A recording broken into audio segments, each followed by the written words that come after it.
Dalam keterangan persnya di laman situs resmi Diskominfo Kota Lubuk Linggau, juru bicara gugus penanganan COVID-19 Kota Lubuk Linggau, Dr. Jianita Sri Apurba mengatakan, pasien dalam pengawasan atau PDP 03 asal Kota Lubuk Linggau yang sebelumnya dirujuk ke RSMH Palembang kini sudah dinyatakan positif COVID-19.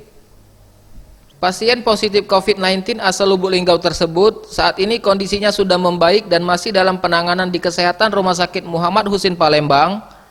Warga Lubuk Linggau yang positif COVID-19 merupakan pasien ke-13 setelah diketahui berdasarkan hasil pemeriksaan swab dan dipastikan positif corona dengan status impor.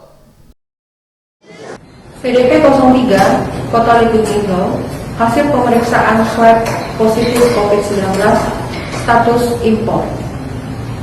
Pemerintah Kota Lubuk Linggau sudah melakukan tracking terhadap kasus melalui Dinas Kesehatan, Puskesmas, dan lintas terkait. Bagi kontak erat risiko tinggi, yaitu keluarga. Dengan dinyatakan positif corona, tim gugus penanganan COVID-19 Kota Lubuk Linggau langsung melakukan tracking atau pelacakan terhadap orang-orang yang beresiko tinggi untuk tertular melalui Dinkes dan Puskesmas. Tim Liputan Sriwijaya TV.